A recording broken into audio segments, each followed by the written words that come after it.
बस उसकी सोच में कुछ खराबी थी। नौजवान लड़की की शादी हुई और पहली रात को इनके शोहर ने इन्हें डिवोर्स दे दी। शादी के लिए आपको प्रपोज किया था, जी, उसने किया था पर तलाक क्यों हो गई? बस इतनी मुश्किल से शादी हुई, फिर तलाक क्यों? फिर भी क्या खराबी थी? आज खुल के मुझे पहली रात वाले दिन कहने लगा कि आपको ब्लीडिंग नहीं हुई, आप ऐसी लड़की हो, आप सही नहीं हो, जो मुझसे बात करती है वो किसी से भी करती। उससे अगले दिन उसने मुझे तलाक दे दी। भाग के शादी की थी। जी बिल्कुल, घर वाले माने नहीं थे। ये वीडियो देख के आपका दिमाग खराब हो जाएगा, आपका खून खोल उठेगा इस इंसान के ऊपर जो शादी की है। शादी की पहली रात में ही बीवी की ब्लीडिंग ना होने के वजह से, रक्त खून ब्लड ना निकलने के वजह से इसको उसी रात को ही तलाक दे दिया। इस तरह का वाहियात और नीच इंसान आपने कभी नहीं देखा होगा। तो चलिए वीडियो को शुरू करते हैं और सुनते हैं आगे की कहानी की आखिर इस लड़की के साथ क्या हुआ था। नौजवान 20 साला खूबसूरत हसीन और जमील लड़की कायनात साहिबा मौजूद हैं। इनकी दास्तान सुनकर आपकी आंखें नम हो जाएंगी। अस्सलाम वालेकुम। वालेकुम अस्सलाम। अच्छा कायनात, मेरी बहन, कैसे मिजाज हैं आपके? खैरियत से हैं? जी शुक्र है। अच्छा कायनात, मुझे ये बताएं कि ये तलाक की नौबत कैसे आई? यही गलती मोहब्बत की शादी करके। ये कैसे मोहब्बत हुई थी? ये मैं अपनी फ्रेंड्स के साथ, कज़न्स के साथ पार्क में गई थी। वहाँ पर एक लड़के ने देखा मुझे और अपना नंबर वगैरह फेंका। वहीं से हमारी मुलाकात, बात वगैरह शुरू हुई। फिर उसके बाद ऐसे ही रोज़बरा। पार्कों में जाती रहती हैं या किसी बड़े दिन गई हुई थी? नहीं नहीं, ईद पर गए थे। ईद पर गई हुई? जी। अच्छा, ये जो ईद गुजरी है या पिछले साल वाली? पिछले साल वाली। पिछले। फिर उसके बाद पर्ची पर नंबर लिख के फेंका तो अब बात वगैरह हमने शुरू की।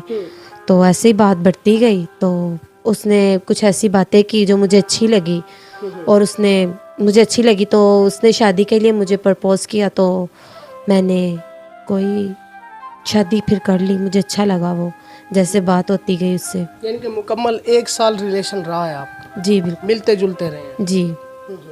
अच्छा, करीब भी आते रहे हैं? नहीं नहीं, ऐसा कोई काम नहीं किया। तो फिर शादी का उन्होंने पैगाम दिया या आपने उन्हें? तो उसने शादी के लिए आपको प्रपोज किया था? जी, उसने किया था प्रपोज। फिर कितने अरसे के बाद शादी हुई? यही कोई साल बाद हो गई थी हमारी शादी। फिर तलाक क्यों हो गई? बस उसकी सोच में कुछ खराबी थी। फिर भी क्या खराबी थी? आज खुल के बताएं। यही कि मुझे पहली रात वाले दिन कहने लगा कि आपको ब्लीडिंग नहीं हुई, आप ऐसी लड़की हो, आप सही नहीं हो, जो मुझसे बात करती है वो किसी से भी करती होगी, तुम अच्छी लड़की नहीं हो। ऐसे उसने इल्ज़ामात लगाए। तो उससे अगले दिन उसने मुझे तलाक दे दी। भाग के शादी की? जी बिल्कुल, घर वाले माने नहीं थे। तो घर वाले तो नहीं माने, फिर अब एक्सेप्ट कर लेंगे घर वाले? घर वालों ने एक्सेप्ट नहीं किया। अब कैसे सरवाइव करोगी? कैसे जिंदगी जियोगी? बस गुजर रही है कर्जों तले। अच्छा, कर्जा भी चढ़ा हुआ है? जाहिर सी बात है, रेंट का घर है। कितना रेंट पे करती हैं? मैं तकरीबन है 10-12 हज़ार है। तो उसको थोड़ी सी शर्म हया आनी चाहिए। अब देखें ना, इनकी बॉडी के सेंसिटिव पार्ट्स में से अगर ब्लीडिंग नहीं हुई तो इसका ये मकसद नहीं है कि आप अपनी वाइफ को डिवोर्स दे दें। मेरे ख्याल से ये गैर इखलाकी है, ये बहुत ख़तरनाक है। तो अब आपके दिल में क्या बीत रही है? कैसे ख्यालात हैं? बहुत बुरे ख्यालात हैं कि देखे क्या हुआ। एक ही रात में बहुत खुश थी मैं, एक ही रात में सब कुछ ख़त्म हो गया। अब आपको कैसे हम सफ़र की तलाश है?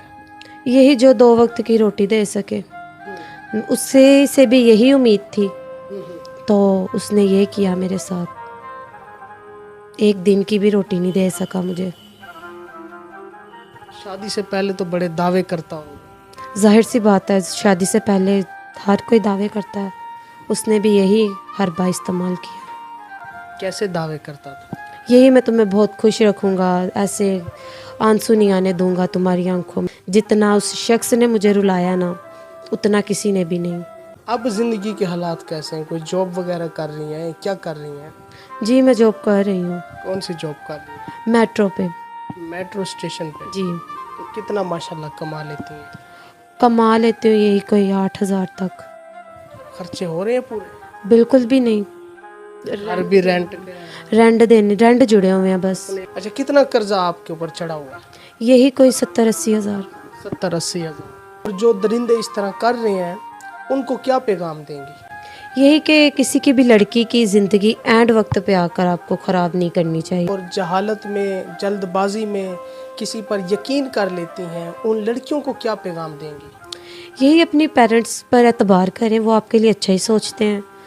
और जाहिर सी बात है, माँ बाप हर बच्चे के लिए अच्छा सोचता है, तो आप उन पर एतबार करें तो आपका बहुत अच्छा होगा। अगर माँ बाप की मर्ज़ी और पसंद से आप अपना घर बसाएंगे तो उनकी दुआओं के साथ हर काम अच्छे होते हैं।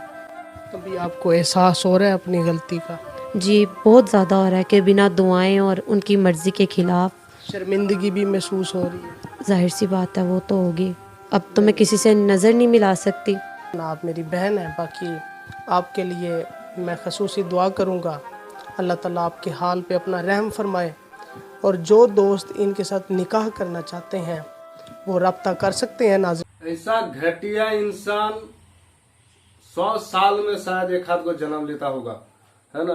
तू उसको मोहब्बत किए है, 1 साल से तेरे साथ मोहब्बत चली है, तूने उसको अच्छी तरह से जाना है, सोचा है, समझा है, तूने मोहब्बत करके शादी किए है, और शादी के बाद, शादी की पहली रात को तूने इस तरह से इल्जाम लगा के उसको डिवोर्स कर देता है, उसको तलाक दे देता है। लानत है तुझ जैसे लोगों के ऊपर। मैं वीडियो को यहीं से खत्म करता हूँ, मिलता हूँ किसी नए वीडियो में। जय हिंद।